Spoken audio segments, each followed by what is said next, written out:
Assalamualaikum warahmatullahi wabarakatuh. Saudara-saudara mahasiswa yang saya banggakan, selamat jumpa lagi dalam kuliah Filsafat Hukum. Pembahasan kali ini adalah tentang aliran-aliran di dalam filsafat hukum. Yang akan kita bahas secara khusus pada hari ini tentang aliran hukum alam dan aliran hukum positif. Nah, saudara, marilah kita awali pertemuan ini dengan berdoa. A'udzubillahi minasyaitonirrajim. Bismillahirrahmanirrahim. Raditu billahi robba wa bil islami dina wa bi Muhammadin nabiyya wa rasula. Rabbi zidni ilma warzuqni fahma. Amin. Saudara mahasiswa yang saya banggakan, banyak sekali aliran di dalam filsafat hukum. Namun pada pertemuan kali ini pembahasan saya fokuskan pada dua, yaitu aliran hukum alam dan aliran hukum positif. Sedangkan aliran yang lainnya akan dibicarakan pada kesempatan yang lain. Nah, apa yang dimaksud dengan aliran filsafat hukum? Yaitu suatu pola pikir tertentu yang dikembangkan berdasarkan pandangan dan dasar pijak yang dilandasi sistem pemikiran yang konsisten. Nah, aliran hukum alam menyatakan bahwa hukum berlaku secara universal dan abadi. Hukum alam ini adalah fragmen jatuh bangun manusia dalam mencari dan menemukan absolute justice atau keadilan hakiki. Pengertian dan pendekatan hukum alam senantiasa berubah, mengikuti dinamika perubahan dan perkembangan masyarakat. Aliran hukum alam dalam perkembangannya mengalami perubahan. Jadi hukum alam dipengaruhi teori tertentu, antara lain teori otoriter dan teori individualistik, ke teori progresif dan konservatif, teori religius dan rasionalitas, teori absolutisme dan relativitas. Aliran hukum alam menyatakan bahwa hukum positif yang tidak konsisten atau bertentangan dengan hukum alam tertinggi menjadi tidak berlaku, dan cita-cita hukum positif harus bersesuaian dengan kehendak hukum alam. Hukum alam ini mengakui adanya hukum yang lebih tinggi, yaitu higher law dari hukum positif, yang berfungsi sebagai penilai atau justifikasi atau penolakan terhadap hukum positif. Dan hukum positif semestinya berasal atau turunan dari hukum alam. Hukum alam jangan skolastitik, ya, merupakan hukum positif tertinggi, yaitu gereja. Nah, ini ada contoh misalnya dari Cicero.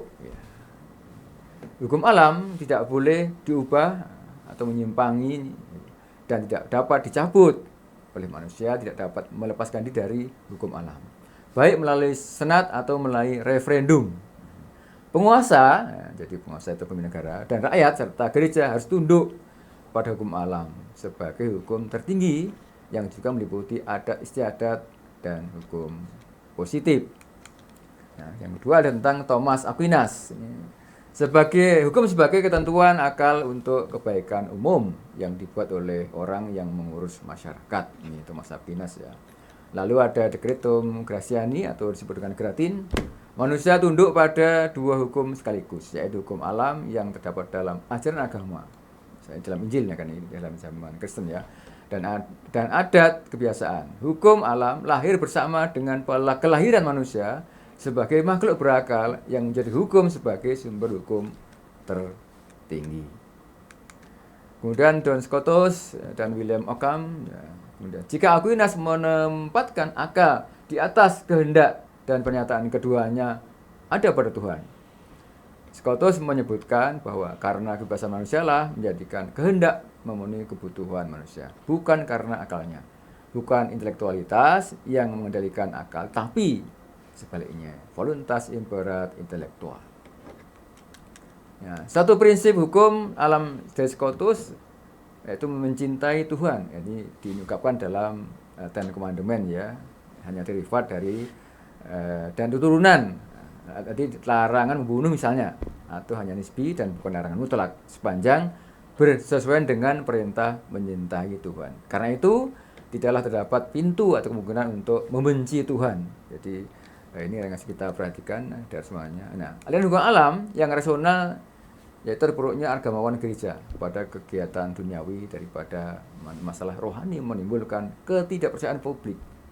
Pengaruh terhadap aliran filsafat hukum terekam dengan munculnya penolakan doktrin hukum alam bahwa rasio Tuhan sebagai satu-satunya sumber pemikiran, sehingga melahirkan aliran hukum alam yang rasional. Fokus hukum alam modern jadi Lon Fuller ada 8 moral internal. Sistem norma dapat disebut sebagai satu ya. Norma dipresentasikan dalam aturan-aturan umum. Yang kedua, diundangkan atau aplikasi agar setiap orang mengetahuinya. Yang ketiga, pemberlakuan dan penerapan norma tidak surut atau non retroaktif. Yang keempat, perumusan norma jelas tidak dimengerti ya. Kemudian yang kelima, tidak terdapat norma yang saling bertentangan. Larangan atau perintah tidak melampaui kemampuan manusia. Yang ketujuh, norma harus konsisten atau ajak atau tidak berubah-ubah. Dan ke-8 adalah konsistensi norma dengan pelaksanaan administratif. Semoga dengan air mengalir ini hati kita menjadi jernih ya dan bersih. Sudah Mas ya, mari kita lanjutkan. Aliran hukum positif ini didahului perkembangan aliran legisme dalam hukum. Hukum adalah apa yang terdapat dan dinyatakan dalam undang-undang atau Paul Labans, Jelinek, Ruvan Jering, Han Kelsen, Han Fiaski, dan John Austin. Ya, ini tokoh-tokohnya ya. Filsuf aliran hukum alam, misalnya tuh yang pertama adalah John Austin. Misalnya pendapatnya, law is a command of lawgiver. Ya, hukum adalah peraturan yang diadakan untuk memberi bimbingan kepada makhluk yang berakal oleh makhluk yang berakal, yang berkuasa atasnya. Hukum terbagi atas satu, hukum yang diciptakan Tuhan untuk manusia atau hukum Tuhan. Ia tidak mempunyai arti yuridis. Hukum Tuhan hanya menjadi tempat bagi kebutuhan atau kegunaan. Yang kedua, hukum atau undang-undang yang diadakan oleh dan untuk manusia. Pokok ajaran Austin, satu, hukum tidak terkait dengan penilaian baik dan buruk. Kedua, hukum dan moral dan hukum terpisah satu sama lain. Tidak sejalan dengan paham hukum alam maupun mazhab sejarah. Yang keempat, hakikat hukum adalah perintah dari yang berdaulat atau berkuasa. Yang kelima, kedaulatan berada di luar hukum, ia telah ada sebagai kenyataan dan tidak perlu dipersoalkan. Keenam, kebiasaan atau hukum yang hidup bukan bagian dari hukum positif. Nah, ini harus kita perhatikan adik-adik yang saya bawakan ya. Prinsip hukum Austin ini, ya, jadi satu adalah perintah berbuat atau tidak berbuat. Ya. Yang kedua, perintah ditujukan kepada masyarakat umum, dibuat oleh otoritas publik yang berdaulat.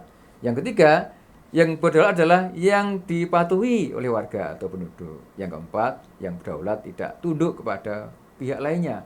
Dan yang kelima, sanksi menjadi unsur penting. Nah, kemudian 5 syarat positivisme hukum modern dari Hartz ya. Yang pertama adalah undang-undang adalah perintah manusia. Yang kedua, government of human being, moral hukum tidak perlu dan tidak mutlak ada hubungan atau antara hukum yang berlaku atau ada yang dengan hukum yang seharusnya. Analisa atau studi tentang arti hukum penting karenanya harus dilanjutkan. Harus dibedakan dari penyelidikan historis mengenai asal-usul undang-undang dari penyelidikan sosiologis mengenai hubungan hukum dengan gejala sosial lainnya. Lanjutannya adalah tuntutan sosial, fungsinya atau sebaliknya. Sistem hukum adalah sistem logis yang tertutup. Ya, putusan-putusan hukum yang tepat diperoleh dengan cara logis dari peraturan hukum positif ya, tanpa kewajiban mempertimbangkan kondisi sosial, kebijaksanaan, norma-norma moral. Dan yang kelima adalah penilaian moral tidak dapat dipertahankan atau diberikan seperti halnya fakta dengan alasan rasional. Petunjuk atau bukti non-kognitivisme dalam etika. Kemudian adalah Rudolf van Jering. Hukum tergantung dari paksaan dan hak memaksa adalah milik mutlak ya, milik negara. Han Kelsen ini mengatakan hukum adalah ilmu pengetahuan yang sudah seharusnya dibersihkan dari anasir pendekatan yang tidak yuridis seperti etis, sosiologis, politis, dan sebagainya. Nah, ini penting ya. Nah, berikutnya adalah singgungan aliran-aliran Kelsen vs hukum alam. Secara etis, hukum alam tidak mendapat tempat dalam ajaran Kelsen. Namun, sebab itu ya, ia melepaskan diri dari penilaian baik buruk sebagaimana hukum alam. Sedangkan secara sosiologis, kebiasaan masyarakat bukanlah bagian hukum positif. Hukum adalah solen yuridis dan dasain. Hukum adalah apa yang terdapat ya dalam kaidah normatif yang menghendaki orang taat tanpa syarat. Semoga dengan RMLR ini menjadikan hati kita dan pikiran kita jernih sehingga kita bisa berfilsafat dengan cara bijaksana dan putusan atau hasil pemikirannya menjadi hal yang sangat bermanfaat bagi kehidupan kita. Akhirnya marilah kita akhiri kuliah kita dengan berdoa. A'udzubillahi minasyaitonirrajim. Bismillahirrahmanirrahim. Allahumma arinal haqqo haqqo warzuqna tiba'ah wa arinal batila batila warzuqna ijtinabah. Amin ya rabbal alamin. Semoga bermanfaat. Assalamualaikum warahmatullahi wabarakatuh.